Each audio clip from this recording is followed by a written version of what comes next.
गेल्या आठवडाभरापासून बीड जिल्ह्यात एकाच प्रकरणाची सर्वाधिक चर्चा सुरू आहे आणि ते म्हणजे केज तालुक्यातील विलास घुले हत्या प्रकरण। या हत्येने केवळ कायदा सुव्यवस्थेवर प्रश्नचिन्ह निर्माण केलेलं नाही, तर आता या प्रकरणाने थेट राजकीय वळण घेतलंय।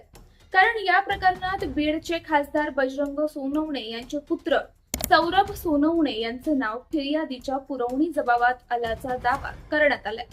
त्यानंतर एसआयटीने त्यांच्या निवासस्थानी भेट दिली आणि त्यांची चौकशीही करण्यात आली। दुसरीकडे माजी मंत्री धनंजय मुंडे, मंत्री पंकजा मुंडे आणि माजी खासदार प्रीतम मुंडे यांनीही या प्रकरणात निष्पक्ष तपासाची मागणी करत दोषींवर कारवाईची भूमिका घेतली आहे। मग नेमकं या प्रकरणात काय घडलं, कोणते आरोप झाले आहेत आणि दुसरी बाजू काय म्हणते, चला सविस्तर पाहूयात आजच्या या व्हिडिओच्या माध्यमातून। नमस्कार, मी सृष्टी आणि आपण पाहताय मराठी मंडळी। 20 जूनच्या रात्री केज तालुक्यातील टाकळी परिसरातील हॉटेल गावकरी इथे उमेश माने आणि काही व्यक्तींमध्ये वाद झाल्याची माहिती समोर आली।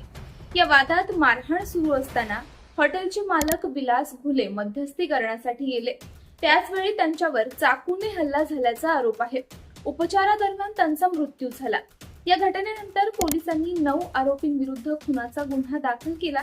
मात्र त्यानंतर या प्रकरणाला मोठं वळण मिळालं। मृत विलास घुले यांचे भाऊ रमेश घुले यांनी पुरवणी जबाबात असा आरोप केला की आरोपी सतत सौरभ सोनवणे यांचं नाव घेत होते। तसेच आरोपींना मदत करण्यात आली, त्यांना पळून जाण्यास सहाय्य करण्यात आलं आणि पोलिसांवर दबाव टाकल्याचाही आरोप करण्यात आला। हे सर्व आरोप आहेत। या आरोपांची सत्यता तपास यंत्रणा पडताळत आहे। या आरोपांनंतर टाकळी गावात आंदोलन सुरू झालं। ग्रामस्थ आणि नातेवाईकांनी एसआयटी स्थापन करण्याची आणि सर्व संशयितांची चौकशी करण्याची मागणी केली। त्यानंतर पोलिसांनी विशेष तपास पथक म्हणजेच एसआयटी स्थापन केली। एसआयटीने खासदार बजरंग सोनवणे यांच्या निवासस्थानी भेट देऊन सीसीटीव्ही फुटेजसह काही बाबींची तपासणी केली। त्यानंतर सौरभ सोनवणे यांचीही चौकशी करण्यात आली।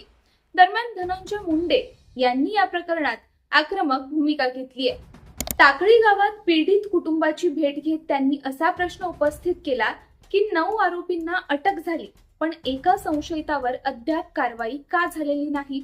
तपासात कोणालाही वेगळी वागणूक मिळता कामा नये। आवश्यक वाटल्यास पीडित कुटुंबाला न्याय मिळवून देण्यासाठी रस्त्यावर उतरू असा इशाराही त्यांनी दिला। मंत्री पंकजा मुंडे यांनीही निष्पक्ष तपास व्हावा आणि कोणाच्याही दबावाखाली काम होऊ नये अशी भूमिका घेतली आहे। तर माजी खासदार प्रीतम मुंडे यांनी पोलिसांच्या सुरुवातीच्या कारवाईवर प्रश्न उपस्थित करत न्यायासाठी संघर्ष करण्याची तयारी दर्शवली। दुसऱ्या बाजूला खासदार बजरंग सोनवणे यांनी सर्व आरोप फेटाळले। त्यांनी सांगितलं की त्यांचा मुलगा तपासात पूर्ण सहकार्य करत आहे। जर तो दोषी असेल तर कायद्याप्रमाणे कारवाई व्हावी, पण केवळ राजकीय आरोपांच्या आधारावर कोणालाही दोषी ठरवू नये। सौरभ सोनवणे यांनीही आपला या प्रकरणाशी कोणताही संबंध नसल्याचं म्हटलंय। त्यांनी दावा केला की घटनेच्या काळात ते दुसऱ्या ठिकाणी होते आणि त्यांच्या घरातील सीसीटीव्ही फुटेजमधून सत्य समोर येईल। खासदार बजरंग सोनवणे यांनी या प्रकरणात राजकीय हेतूने आपलं कुटुंब लक्ष्य केलं जात असल्याचाही आरोप केलाय। त्याचबरोबर त्यांनी तपास यंत्रणेला घटनेचं मूळ कारण शोधण्याचं आवाहन केलंय। या प्रकरणात आता सर्वात महत्त्वाचा मुद्दा म्हणजे तपास एसआयटी नेमके कोणते पुरावे गोळा करते।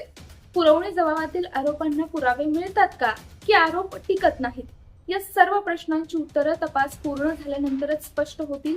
सध्या या प्रकरणात अनेक आरोप आणि प्रत्यारोप सुरू असले तरी अंतिम निष्कर्ष न्यायालयीन प्रक्रियेनंतरच निघेल। म्हणून कोणत्याही व्यक्तीला दोषी किंवा निर्दोष ठरवण्याआधी तपासाचा निकाल आणि न्यायालयाचा निर्णय महत्त्वाचा असेल। आता संपूर्ण महाराष्ट्राचं लक्ष एसआयटीच्या पुढील कारवाईकडे लागलंय। या प्रकरणात पुढे काय घडतं, कोणावर काय कारवाई होते आणि सत्य नेमकं काय आहे हे येणाऱ्या काळात समोर येईल। तुमच्या मते या प्रकरणात सर्वात महत्त्वाचं काय आहे? वेगवान तपास, निष्पक्ष चौकशी की राजकीय हस्तक्षेप टाळणं? तुमचं मत कमेंटमध्ये नक्की सांगा आणि व्हिडिओला लाईक, शेअर आणि चॅनलला सबस्क्राईब करायला विसरू नका। धन्यवाद।